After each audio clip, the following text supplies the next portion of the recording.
Narito ang paliwanag ni Senator Robin Padilla ukol sa Operasyon Romanov habang tinatanong ang saksi na si NBI Regional Director Jeremy Lotok. Noong Hulyo 14, 2026 sa impeachment trial ni VP Sara Duterte, saan nagmula at ano ang ibig sabihin nito ayon kay Senator Padilla? Pinagmulan ng salita. Tumutukoy ito sa pamilyang Romanov, ang huling namuno sa Imperyong Rusya na pinatay kasama ang buong pamilya ni Tsar Nicholas II ng mga revolusyonaryong komunista noong 1918.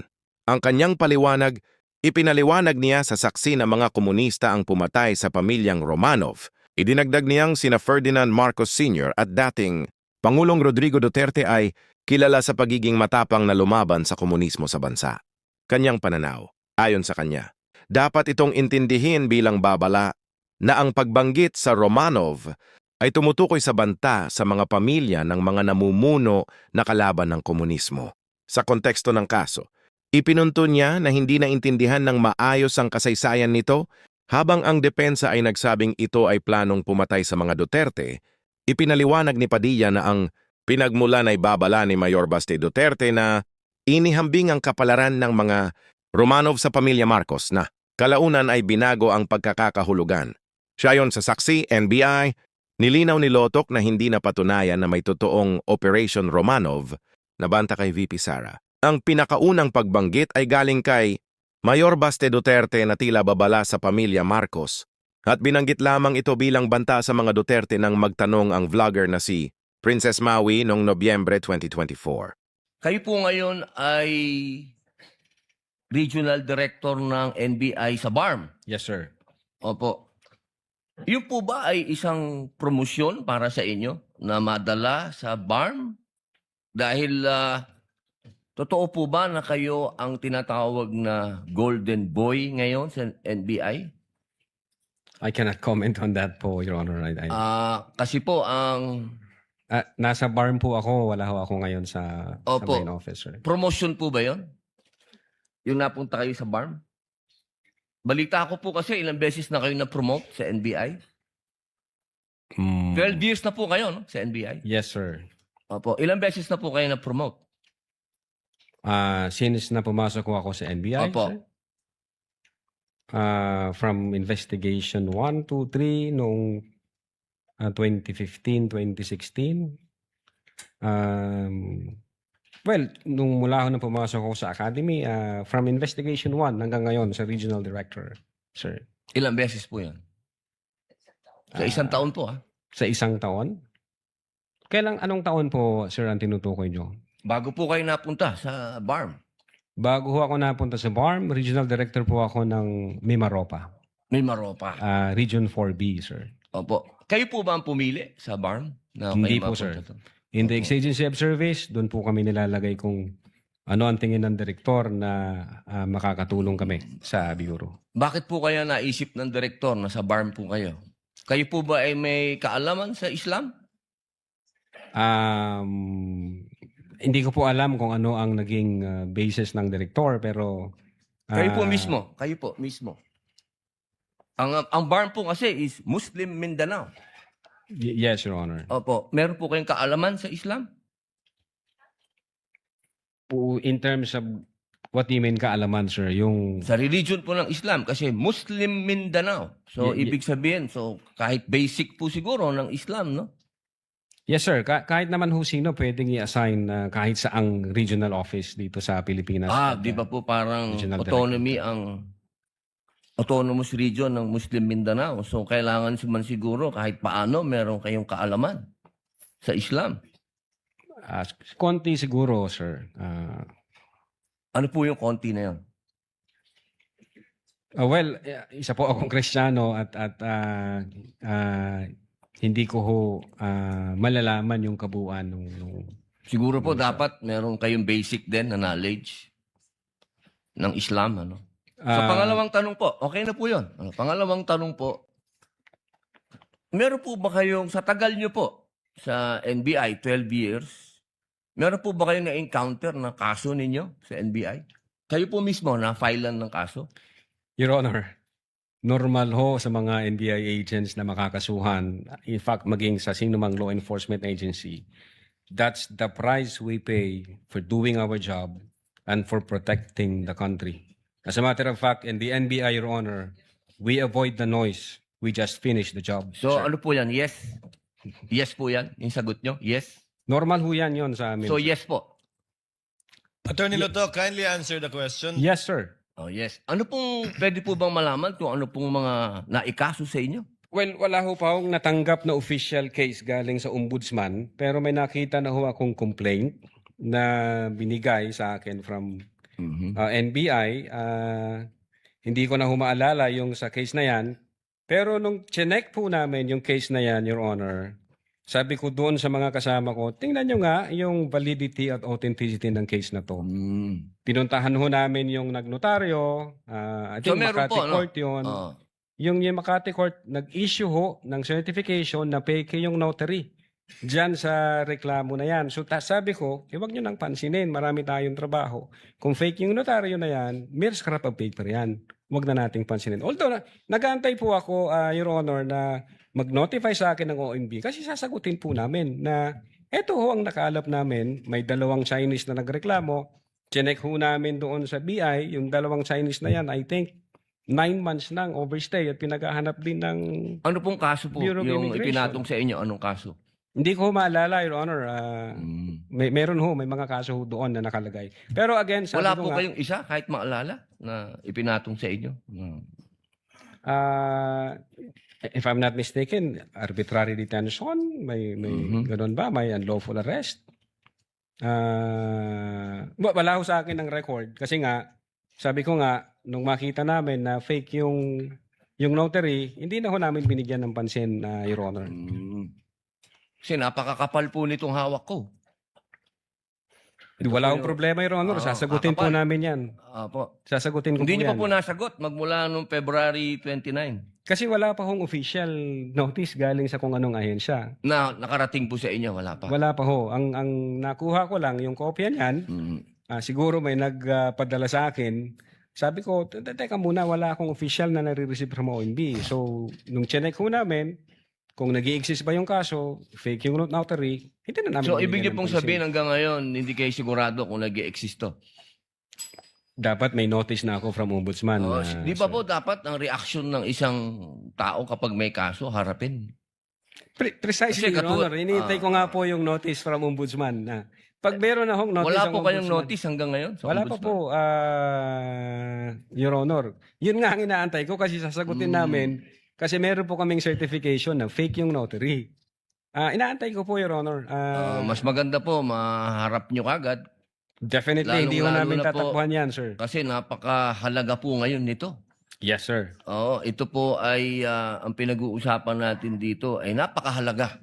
Yes, sir. Opo, at ito pong mga kasong ipinatong sa inyo, perjury, robbery, extortion, theft, mainam po ito As I've said, Your Honor, in the NBI, we avoid the noise. We just finish the job, sir. Opo. Meron po akong tanong. Pangatlo. Opo. Kanina po na ang ganda ng talakayan nyo tungkol sa Romanov. Yes, sir. Opo. Alam niyo po ba yung istorya ng Romanov?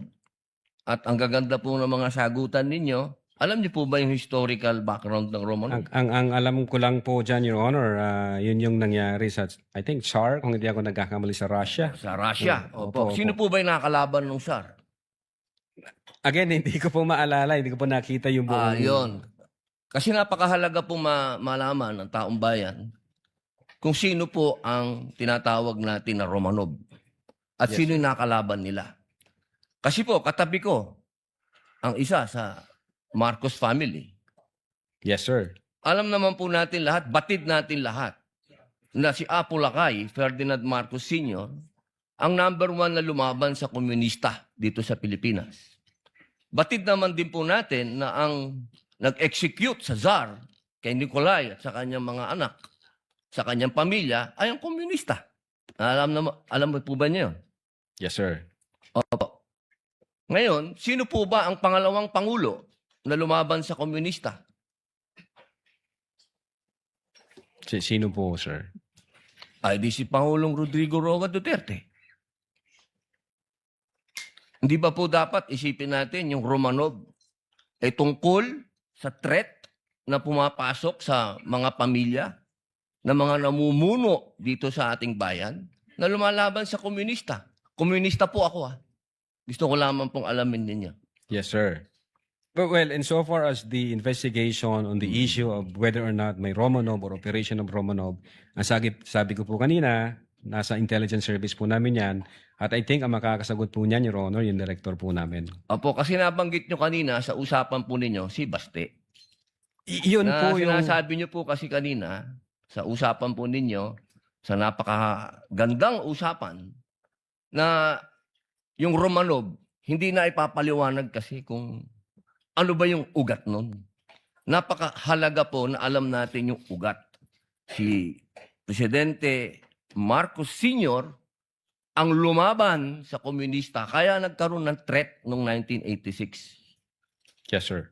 Ngayon, sinasabi ni Baste na nagkakaroon ng threat sa kanila pamilya sapagkat alam naman nating lahat na ang nagpatuloy ng paglaban sa komunista pagkatapos ni Pangulong Rodrigo Roa Duterte ay si Inday Sara Duterte, ang ating Vice President. Sumasang-ayon po ba kayo doon? Wala po akong personal knowledge, sir. Ay, bakit po kayo walang personal knowledge? Yun po ang sumunod na assignment ng ating Vice Presidente pagkaupo niya. Siya po ang nag-take over ng NTF-ELCAC. Hindi po alam ng NBI yun. Well, nag-NTFL kak siya, pero yung factual circumstances doon, Factual, wala pa po akong... wala po kayong... Pero alam niyo po, sagutin na lang po ninyo na siya ang nag-take over ng NTF-ELCAC. Yes, Your Honor. Opo. Isa na lang po, ginoong tagapamahalang hukom. Sabi niyo po kanina, ulitin ko lang po, gusto ko lang pong malaman uli. Inamin niyo po na wala kayong personal knowledge tungkol dun sa threat ng Pangulo. Ng pangalaw, sabi niyo po kanina, wala kayong personal knowledge na kumuha na ng assassin o papatay sa Pangulo, ang pangalawang Pangulo. Narinig ko po kanina. During that time? Yes or no lang po. During that time, ongoing ho ang validation namin, So, sir. ibig niyo pong sabihin ngayon, meron na kayong personal knowledge na meron na kayong... Hindi po, ongoing po ang validation. At sabi ko nga po, ang makakasagot po niyan, yung intelligence service namin at ang director po namin, sir. So, hanggang ngayon po, wala pa kayong personal knowledge. In so far as the Cybercrime Division is concerned back then, Hindi po, ongoing ngayon po. ho yung Yes or no po? validation. Ngayon po, sir. Mahal naming saksi. Ngayon po. Kung ako tatanungin, wala pa po akong idea, pero baka meron ang intelligence service o ang director po Attorney namin. Loto, kindly answer the question directly. It's answerable by yes or no. And I think Yes, sir. you know the answer. Opo. Well, ako personally, wala pa po, sir. Okay. Yun lang po. Maraming salamat po, Thank mahal you. na saksi. Thank you, sir. Thank Your you, Senator Judge Padilla. Chair declares a 15-minute recess. We shall resume at 5:38. At exactly 5:38. Trial is on short recess. Chair would like to recognize Senate President Gatchalian for his interjections. You Thank may you. proceed, sir, and you have 2 minutes. Thank you, Mr. Presiding Officer. Attorney Lotok, napakinggan ko kanina yung isang sagot ninyo at sinabi niyo dito, just this afternoon, yes, we do believe that the Vice President had contracted. Naputo lang siya, but obviously contracted someone to commit a crime or to kill the President and the others. Kahapon, narinig ko na ipinapasa nyo sa investigative division ng inyong intelligence service ng inyong ahensya itong tanong na ito. So, ano ba? Meron bang nakontratang papatay o walang nakontratang papatay? Yes, Your Dahil Honor. this morning lang sinabi nyo, you believe na merong nakontrata. Yes, Your Honor. Base ho doon sa utterances, we believe the Vice President na hindi ho siya nagbibiro nung sinabi niya yon. So, ang stand po namin, meron na ho siyang kinausap na tao. Anong ebidensya na meron kayo o meron ka o meron yung Cybercrime Division na made you believe na merong nakontrata? Una, Your Honor, kung yung pagbabasihan po namin is yung November 23 na may kinausap siya, pwede hong sabihin na nagjo-joke lang siya doon kahit galit na galit siya or etc. But then nung na-incorporate po natin yung November 26 na ni-reiterate pa niya at sinabi niya doon openly and in public na totoo may kinausap na siya to take revenge kung sakaling mamatay siya. So ang belief po namin may kinausap ang Vice Presidente. Now, insofar as kung sino yung kinausap na yon, insofar as yung existence ng tao na yon, ang makakasugod po, Your Honor, since trabaho nila yun, yung aming intelligence service po o kaya yung aming So director. yung belief mo ay nanggaling doon sa mga statements Yes, ni Your Vice Honor. President Sara. No more. Statements and admission, sir. Yun doon lang nanggaling. Wala nang iba. Insofar as the Cybercrime Division, Your Honor, yes. Okay. And then, meron din siyang reply. Na sinabi niyo nga kanina, nagpadala kayo ng letter dated December 2, Your Honor. December 2. And may reply rin si VP na dinideny niya na merong grave threat. No? So pag dineny niya na ginawa niya yung grave threat, obviously dineny niya na may kinontrata siya. Di ba? So bakit pa rin ninyo i-file o recommend na mag-file ng grave threat and inciting to sedition kung may denial na? Hindi ho, Your Honor. Ang na-establish po namin doon yung the elements of the crime of grave threat. So nung nakita namin na nasatisfy siya at na-comply siya, nung nirefer po namin ito sa Department of Justice, nag-concur sa amin ng Department of Justice na indeed na-comply ninyo and therefore tuloy yung proseso. But what yung made preliminary. you not bakit hindi nyo tinanggap itong paliwanag ni VP Sara sa kanyang letter? Dahil kaagad dito sa letter niya may denial na ginawa niya yung grave threat and therefore wala rin na kontrata, no? Kasi magkadugtong yun. Well, Your Honor, mere denial would not discount the fact na na-utter niya yon at may kinausap na siyang mga tao. Yun nga ang problema doon. Kaya namin siya gustong makausap personally para makapag-tanong pa kami ng other questions para makita namin, totoo ba itong kinontrata ng Vice Presidente o kinausap o hindi. Kaya lang, Your Honor, wala ho doon, hindi ho siya nag-appear. Yung kanyang sagot is mere denial lang, walang mga basihan, even circumstantial na basihan. So hindi ho namin siya sinama sa factor in considering whether or not a crime of grave threat has been committed by the Vice President. With your permission, Mr. Presiding Officer, just one last question. Nakita nyo ba kung merong capability si Vice President Sara? Definitely po. Your Ano Honor. ang nakita nyong mga ebidensya kung meron siyang capability gawin yung kanyang sinabing pagbanta at yung kanyang gagawin? Well, for one, she is the Vice President of the Republic of the Philippines. And number two, Hindi naman porket Vice President ka, may capability ka gumawa nun. Di ba? yes, Your Honor, not necessarily. But alam naman po natin yung background, naging presidente ang... Hindi ka naman porket Senate President, may capability ka gumawa nun. Yes, Your Honor. Yun So, nga. anong ebidensya na meron kayong nakita na kaya niyang gawin yun? Alam naman po natin yung background na yung tatay niya na dating presidente ay hinaharap ngayon yung kaso sa ICC dahil sa mga extrajudicial killings, etc. So, tiningnan namin yon na indeed being in that situation, may capability ho, aside from the fact na vice presidente siya. Thank you, Mr. Presiding Officer. Senator Judge Ejercito, thereafter Senator Judge Ontiveros for their interjections. You may proceed, sir, when you're ready. Thank you, Mr. Presiding Officer. Attorney Lotok, given that the Vice President repeated her alleged threats as presented no kanina, sabi niyo twice or thrice sa mga Opo. videos. Yes, sir. Did you consider her persistent in making the threat or in going through with the threat because these two are different? Yes, Your Honor. I think yung in-explain ko po yan yung nature of instruction. Kasi yung nature of instruction niya, sabi niya doon, pag namatay ako, huwag kang tumigil hanggat hindi mo mapapatay sila.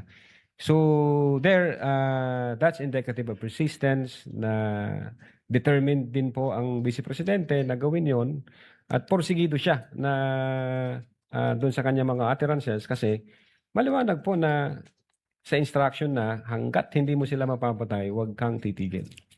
So hindi ba ito tinatawag na persistent lamang doon sa threat kung may mangyari sa kanya? If something happens to her, di ba? Parang yun yung nasa... Yes, Your Honor. Does the heat of the moment still matter here? Kasi maaring dahil sa bugso ng galit o sa takot ng gabing yun, nang nangyari dahil sa sitwasyon na nandun po sila sa batasan. Again, Your Honor, pwede pong mag-matter yan kung yan lang ho ang pinagbasihan namin, yung November 23, 2024. Kaya lang, gaya nga ng explanation ko, kinonsider namin yung mga previous statements na may patterns, may consistencies, yung October 18, 2024, as well as after ng November 23, which is November 26, 2024. So marami ho ang mga factor na kinonsider namin bago kami nag-conclude na indeed may violation ang Vice Presidente. Dahil dun po sa Attorney Lotok, no, sa Israel versus People, GR number 265736, dated November 19, 2025, sinabi ng Korte Suprema na sa pagtukoy kung may mens rea o kriminal na intensyon, kinakailangan ding umiral ang pagpupursige or persistence na Yes, sir. nabanggit natin. Yes, sir. Kung walang ganitong pagpupursige, walang krimeng grave threats. Yes, sir. Gaya ng mga bantang binitiwan lamang sa tindi ng galit o bugso ng damdamin, no? Yung nabanggit natin kanina, Opo. o bilang biro at hindi naman sinundan ng anumang kilos o karagdagang pagbabanta. Yes, sir. Insofar as persistence is concerned, nakita po natin yan noong November 23 utterances. At the same time, persistence in the sense na aside doon sa November 23, inadmit po niya at nireiterate niya yon in the November 26, 2024 statement. Dahil meron po sa sa Article 282, no, yung threats without persistence are not considered grave. Yes, sir. So, in conclusion, Mr. Presiding Officer, sa inyong palagay, ano-anong ginawa ng Vice Presidente ang may tuturing na pagpupursige o persistence sa kanyang mga banta? Well, Your Honor, October 18, sinabi na niya doon na I imagine myself cutting his head, na gusto kong tanggalin yung ulo niya ba. In fact, may instance doon na sinabi niya na pag di kayo tumigil, uhukayin ko yung tatay nyo, itatapon ko sa West Philippine Sea. Merong ganun nung October 18. And then pagdating dito sa November 23, she was hurling profanities and invectives habang galit na galit siya. Sinasabi niya, this country will go to hell dahil yung tao na yan na nakaupo, hindi marunong maging presidente. Wala akong kinukonsider na mas mataas sa akin. At the same time, he was lying through his teeth para lang makuha yung boto ng mga tao. And then nung kinausap niya na papatay sa 3. At the same time, dinugtong ho namin yung November 26. Inulit pa ho niya yon. Aside na persistence na yung nature ng kanyang utterances, inulit pa ho niya nung November 26 openly and in public na indeed may kinausap siya to take revenge na kung mamatay siya, patayin niyo yung 3. That's much persistence kung i-establish po natin yung persistence, Your Honor. Maraming salamat, Attorney Lotok. That's all. No more further questions, Mr. Presiding Officer. Thank you, Senator Thank you po. Senator Judge Ontiveros, you may proceed, ma'am. When you're ready, you have 2 minutes. Salamat, Mr. Presiding Officer. Mr. Witness, Yes po, Your Honor. nabanggit niyo kay Senator Judge Ejercito, hindi ngayon lang, kanina, yung admission against interest. Sabi niyo po ang mga pahayag ng Vice Presidente ay maituturing na admissions against interest. Tama po? Yes, ma'am. May diferensya po ba sa pagtrato sa pahayag ng isang tao kung pabor sa kanya o against sa interest niya ang admission?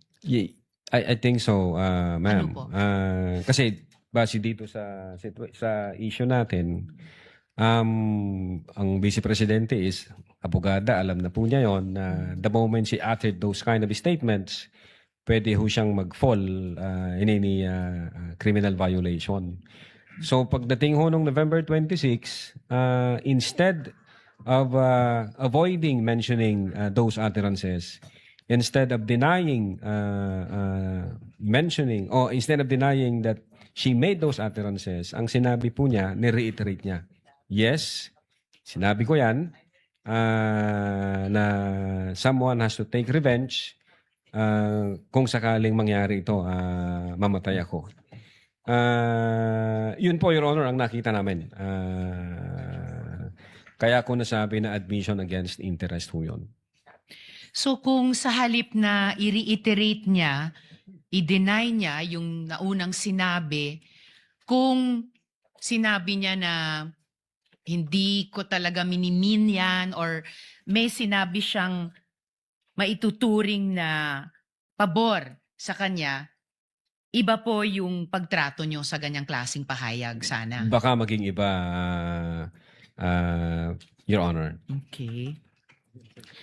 So, ano po yung diferensya at saka halaga dun sa bigat na binibigay ng batas dun sa admission against interest?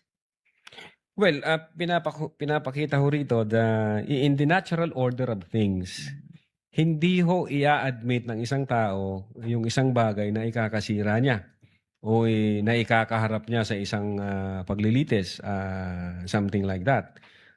Kapag ho inadmit ng isang tao yung isang bagay na ikakasira niya, maliwanag na ginawa niya yon, sinabi niya yon, at determinado siya sa mga pangyayaring yon o porsigido siya sa mga pangyayaring yon. So, Yun. masasabi po bang mabigat o napakabigat ang diferensya, ang halaga na ibinibigay sa isang o sa ilalim ng batas ang isang admission against interest? Yes, Your Honor. Opo. Okay. Panghuli na lang po, Mr. Witness. Bakit nga po pinaparusahan ng batas ang grave threats kahit pa hindi natuloy sa physical act? Well, Your Honor, for purposes of peace and order among the populace, pag hindi ho in-address yung speeches o yung utterances na magka-qualify as grave threat, magkakagulo ho yung mga tao.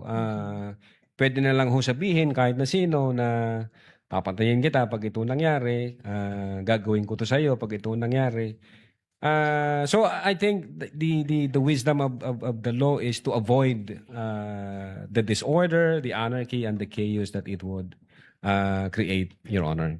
So yung sinasabi niyong wisdom of the law ay hindi lamang sitahin o parusahan yung isang bagay na tumuloy sa physical act, kundi mag-serve ng deterrent para gawin Yes, Your yon Honor. ng taong iyon or ng ibang tao, Yes, Your yung Honor. grave threats. Pwede po yun, Your Honor, to serve as a deterrence, Your Honor.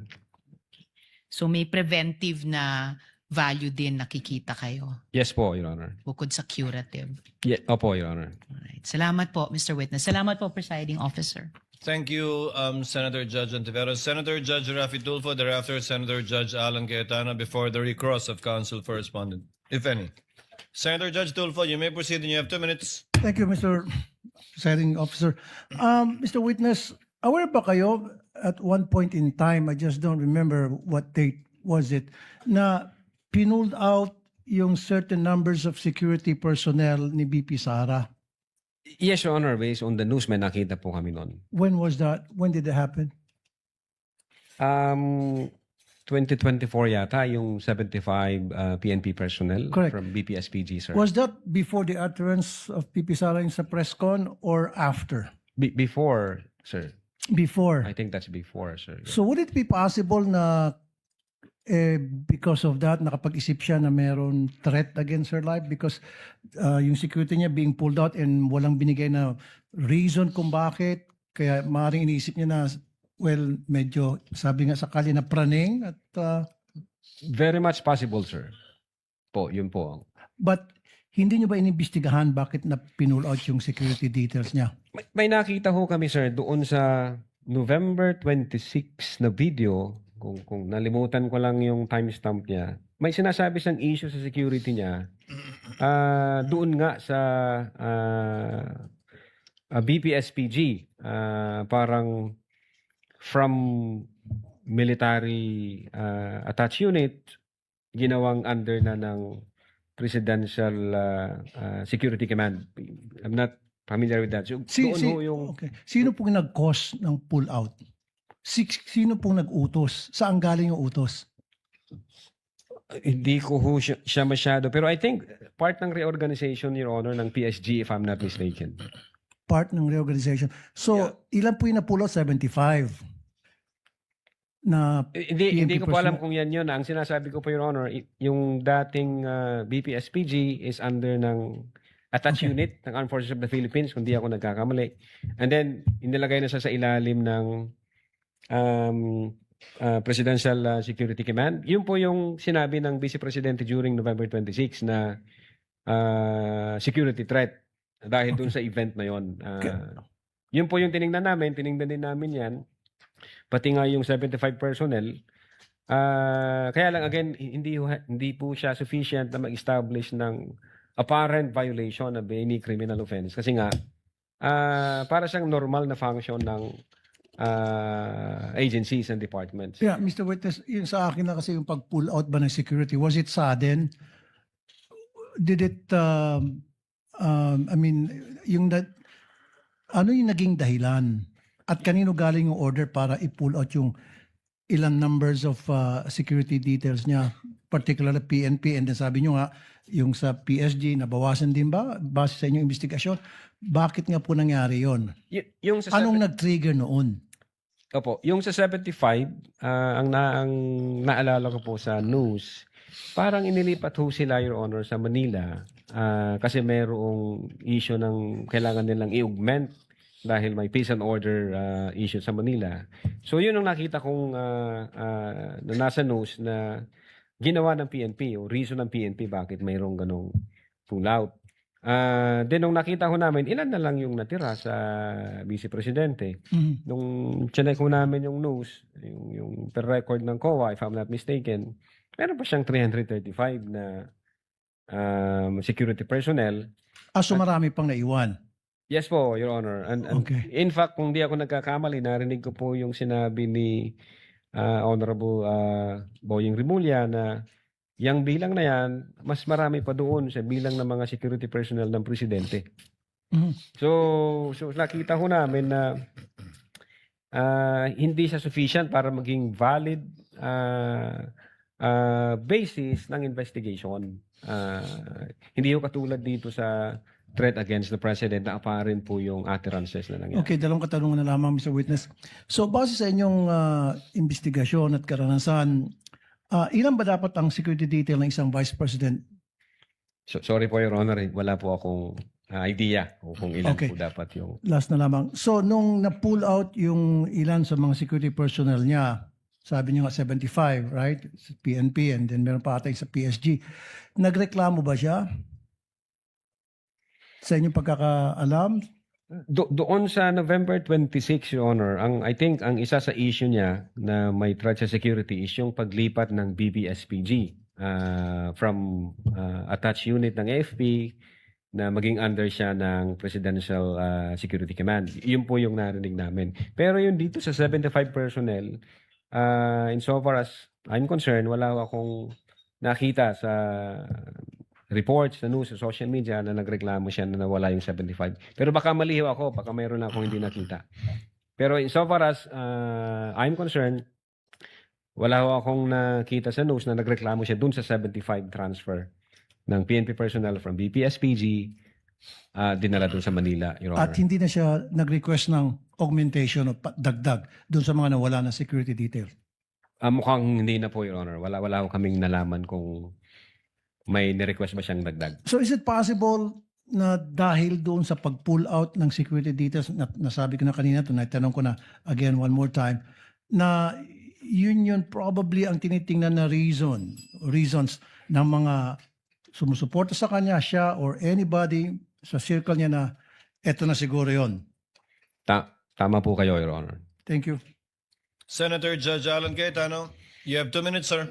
You may proceed when you're ready. Sir Presiding Officer, dear colleagues, susundan ko lang po yung kay Senator Risa, Senator Judge Risa at Senator Judge JV at yung ibang nagtanong sa admission against interest.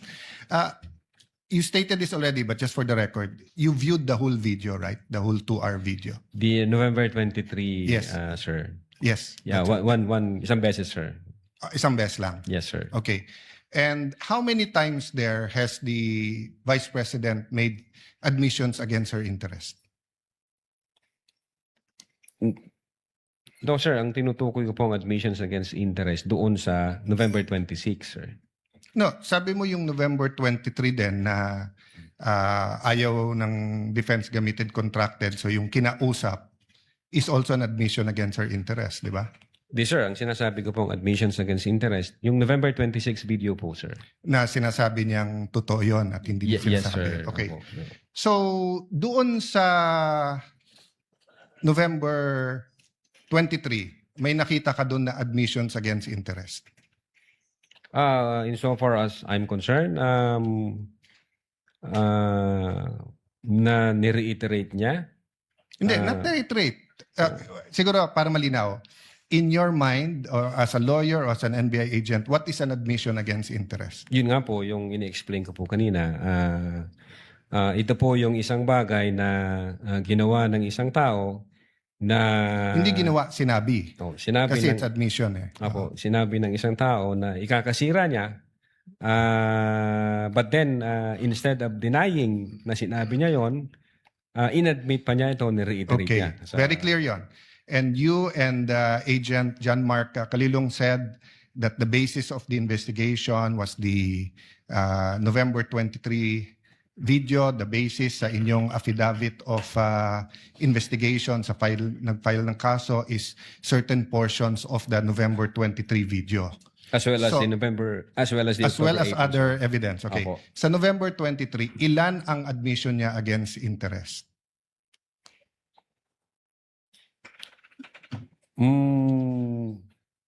Ang sinasabi ko pong admission against interest This yung is a new November question. 26. This is a new question. If you evaluated well the November 23 video, is there any circumstance in that video that you believe that the Vice President made admissions against her interest? Plain ho yung utterance niya doon, Your Honor. Yung nakita lang ho namin, yung utterances niya. Insofar as I'm concerned, yung admission against interest nangyari nung November 26. Mr. Witness, sagutin niyo na lang ako. Lahat ng admissions are utterances. Yes, sir. Okay? Admissions is verbal. 'Di ba? Hindi to yung parang admission sa court. Pwede mo i-admit yung documentary evidence, pwede yung object evidence, pwede yung statements. When we talk about admissions against interest, especially in context of what we're talking about, may statement na laban sa interest niya. Yes, sir. So tinatanong ko dun sa buong video, meron ka bang nakita? Wala. Yes or no lang yun, meron or wala. O meron at wala, hindi yes or no. Kayo nag-evaluate nun eh. Meron o wala? Admissions against her interest. Yes, sir. The fact na in-utter niya yun. Which one nga? So meron ilan at ano yun?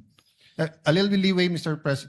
Presiding Officer, kasi hindi natukoy masyado yung tanong. Senator Yes. Judge Alan may proceed. Yeah. So which statement that? That one you're mentioning now. So yung sagot mo meron.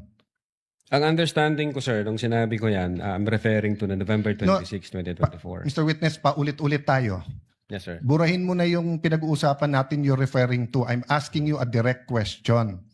Yes, Sa sir. November 23, meron o wala bang statements na you will consider in your professional as a lawyer and as an NBI agent in charge of investigating this? Meron ba siyang state admissions against interest? Ang tinutukoy ko lang po again, Your Honor, yung 26. No, I don't care. Wala po yung 23. I'm sorry. I don't care, Mr. Presiding Officer, kung anong tinutukoy mo. I'm asking you a direct question. November 23, video. Meron o wala siyang admissions against her interest doon? Attorney Lotok, yes, no, I do not know, I do not remember. We're referring to November 23, not 26. I do not know, sir. Ang Oh, you do not know. Okay. nire-refer ko na... Yeah, don't tell me admission- na. So you do not know. Okay. When she said, kung papatayin ako, may kausap na ako, patayin niyo yung tatlo. Is that an admission against interest? Yes or no? Based on that utterance, sir, yes, I think so. Yes. O kakasabi mo lang kanina, I don't know. Ngayon, yes. O ano pa? Ano pa sa video na yon na admission against interest? Meron o wala? Or I don't know? Yung utterances na yun, sir, Sir, bukod nga doon. to me, sir, yung utterances na yun, that's admission against Sir, interest. klaro na yon. Tinanong ka na ng presiding officer, sagot mo, I don't know. Tinanong kita ng diretso na sa video, biglang you know, biglang sasabihin mo na yun utterance na yon. So ang tanong ko na ngayon, bukod doon, aside from that, Sir, ulitin ko po yung sagot ko. no, you don't need to answer. Yung sinabi ko po na No, I'm admission asking against you, interest. aside from the utterance, the statement, na kung papatayin nila ako, patayin sila, is there any other utterance during in that video that you would consider admission against In so far interest? as I remember, wala na po yun. Wala na, okay. When the Vice President said, yung pinamigay sa DepEd, isn't that an admission against her interest kung may pinamigay? Siya po yung namigay, sir? So, ikaw ang nanood ng video, ikaw nag-evaluate, ako pa magsasabi sa iyo kung ano laman ng video. Akala ko ba, tinignan nyo ng mabuti yung video? Bakit hindi mo alam yung laman ng video? EDSW, ano yun? Sir, pwede ko pong tingnan yung sinasabi No, niyo. no, so you do not know what the alaman ng video? Again, tinignan ko po ang video one time and ang nag-review po ng video yung agent on case. Yes, but you're the agent in charge and you're the one who filed the affidavit. Okay, Yes, sir. next question. Nung sinabing mag-people power, tapos ang sinabi niya, hindi yun yung solusyon. O kung nag-people power, sino magiging presidente? Kung nag-people power at mawawala ang Pangulong Marcos, sino magiging presidente? Siya, sir. Opo. Oh, so hindi ba admission against her interest din? Siguro sa interest niya maging presidente. Pero ang sinabi niya, what? I think so, sir. Okay. So I mentioned 3. So my next question. When you have an admission against interest, do you take the whole admission or you can cut it up into parts?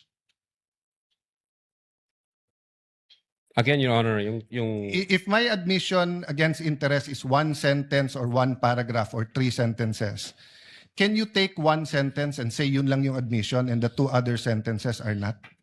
Can you divide I think it it up? should be the whole, sir. The whole sentence. So the whole sentence niya, nung sinabi niyang kung papatayin ako, is pinagbibintangan niya yung 3 na papatayin siya.